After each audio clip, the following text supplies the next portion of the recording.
Imagine, toi derrière ton écran, chaque mot que tu tapes, chaque photo que tu partages, chaque réaction que tu laisses façonne directement ta liberté, tes droits. Penses-tu que cela soit une vision dystopique lointaine? Et si cette réalité te concernait davantage que tu ne le crois? À travers les méandres de notre société hyper connectée, jusqu'où la frontière peut-elle s'étendre? Dans cette vidéo, nous plongerons au cœur d'un système où les réseaux sociaux ne sont pas qu'un reflet de notre vie, mais en deviennent les maîtres. Prépare-toi à découvrir un monde où ta liberté se cache derrière chaque clic et chaque publication. Léo se réveillait chaque matin avec une sensation de nervosité et une certaine appréhension. Dans ce monde hyper connecté, sa première action n'était pas de sauter sous la douche ou préparer un café, mais d'allumer son écran. Le bleu froid de son smartphone illuminait sa chambre, encore plongée dans l'obscurité. Le cadran de l'écran affichait l'information du jour, un rapport détaillé de ses posts et likes récents, assorti d'une évaluation de ses droits civiques du moment. Un soupir s'échappa de ses lèvres. Aujourd'hui, il pouvait bénéficier de son allocution de transport gratuit, une faveur qu'il ne prenait jamais pour acquise. Sa publication positive sur le bénévolat la veille, soigneusement calculée, avait fait basculer la balance en sa faveur. Mais chaque droit en plus avait comme un goût amer de surveillance et de contrôle. En sortant de son appartement, Léo passait par le parc en face de chez lui, un espace de verdure transformé en zone de connexion. Ici, chaque geste, chaque sourire échangé était potentiellement capturé et analysé. Une affiche digitale relayait les scores sociaux des habitants du quartier, visibles à tous. Le nom de Léo clignotait quelque part sur la liste, entre celui de son voisin acariâtre et celui de la petite vieille du 4e étage. En arrivant à son bureau, Léo passait d'abord par le portique de vérification des droits. Une lumière verte s'alluma, confirmant son accès au lieu de travail. Pour l'instant, il pouvait utiliser l'ascenseur, mais il se rappelait avec amertume des jours de mauvaises statistiques où il avait dû monter les escaliers jusqu'au 6e étage. Une punition physique pour une défaillance numérique. Le bureau de Léo était occupé d'ordinateurs, de câbles et d'écrans. Chacun d'entre eux lui rappelait la surveillance constante. Ses collègues, occupés à leurs propres affaires, échangeaient à peine quelques politesses. Dans ce cadre, les relations sincères se faisaient rares. Chacun se battait pour améliorer son score social personnel, évitant de trop s'impliquer dans des conversations qui pourraient être mal interprétées. Durant la pause déjeuner, il parcourait son fil d'actualité. Analyser chaque like, chaque commentaire devenait essentiel pour maintenir sa position. Partager des opinions impopulaires ou même montrer une neutralité pouvait faire chuter un score rapidement. Les repas se consommaient souvent dans le silence, chacun se réfugiant derrière son écran, calculant les risques et les gains de chaque action en ligne. Après le travail, Léo rentra chez lui en réfléchissant aux interactions de la journée. Chaque mot, chaque sourire échangé se passait sous le regard des capteurs. Des caméras omniprésentes dans la ville capturent les moindres expressions, nourrissant les algorithmes de données supplémentaires. Il avait entendu parler d'un collègue qui avait perdu ses accès à la bibliothèque pour une posture jugée nonchalante par un de ses dispositifs. Une simple inattention pouvait entraîner des conséquences inattendues. À la maison, il tentait de se détendre, mais la pression persistait. Les notifications affluaient, exigeant son attention. Répondre, réagir, calculer chaque réponse devenaient des réflexes conditionnés. Un soupir passa ses lèvres, alors qu'il se souvenait du temps où les relations humaines n'étaient pas entièrement dictées par un écran. Ironiquement, ses amis virtuels étaient nombreux, mais le partage s'avérait souvent superficiel, limité, encadré par des règles tacites. Léo était conscient que tout faux pas pouvait affecter ses privilèges, même simples, comme acheter un billet de théâtre ou accéder à certaines parties de la ville. Chaque droit, chaque privilège était un terrain instable dans cette société. Dans cet équilibre précaire, il naviguait prudemment, sachant que tout pouvait basculer du jour au lendemain. Dans ce monde où les réseaux sociaux dictent la vie, la technologie n'est pas une simple commodité, mais un élément omniprésent et intrusif. Mais Léo gardait cet espoir ténu, imagina un jour où l'humanité briserait les chaînes numériques. Cette pensée le consolait tandis qu'il éteignait les lumières, espérant que demain lui offrirait une meilleure chance de respirer librement. Les plateformes qui régulent les existences ne se contentent plus d'être des espaces de partage. Elles incarnent le juge et le jury de chaque citoyen. Chacune d'elles est régie par des algorithmes sophistiqués, des mécanismes invisibles qui passent au crible les mots, les images et les interactions.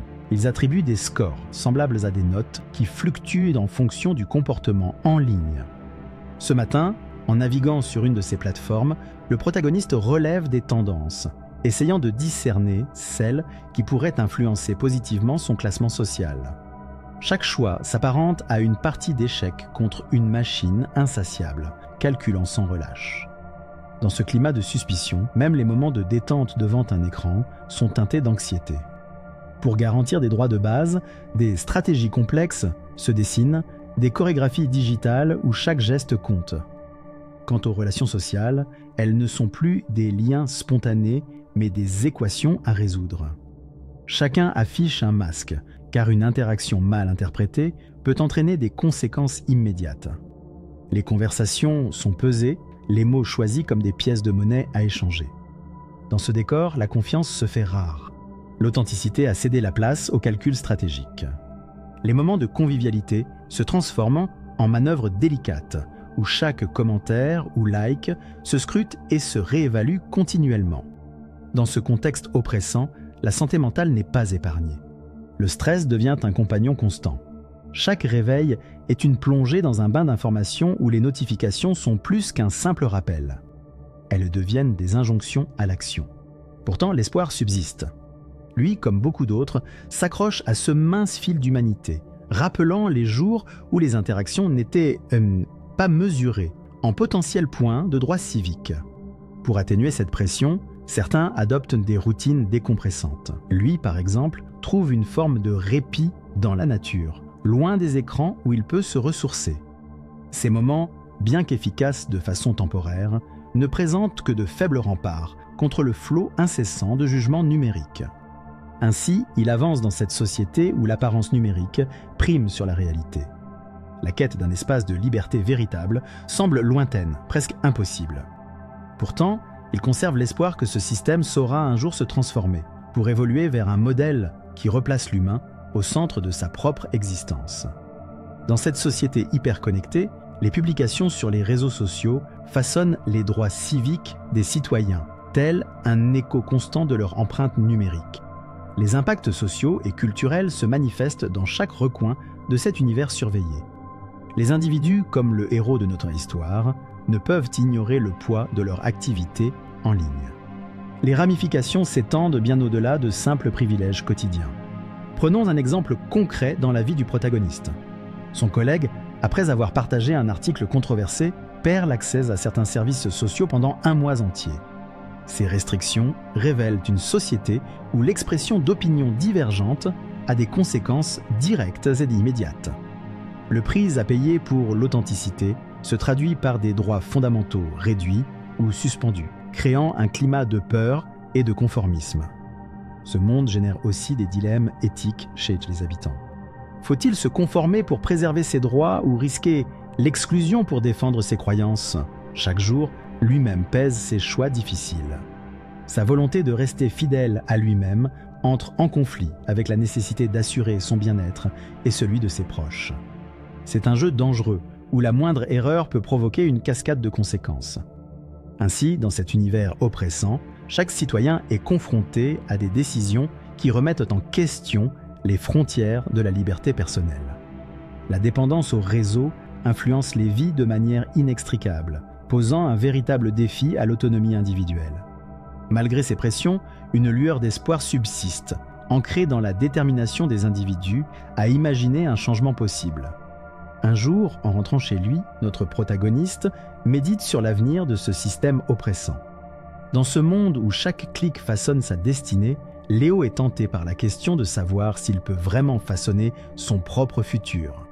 Alors qu'il traverse une rue bondée, il observe les écrans géants affichant des scores sociaux, se demandant combien de temps encore ces chiffres dicteront leur vie. Ce soir-là, face à la lueur de son écran, il décide de fouiller plus profondément les mécanismes de cette société. Il découvre des groupes clandestins de citoyens qui s'organisent pour défier l'algorithme, rêvant de réformer ce monde digitalisé. Ces rêveurs parlent d'un plan pour déjouer la surveillance, imaginer un modèle où l'humain prime sur le numérique. Motivé, il envisage d'intégrer ce mouvement. L'espoir mu par la rébellion numérique le pousse à envisager un avenir libre, peut-être où il n'aurait pas à calculer chaque mot qu'il poste.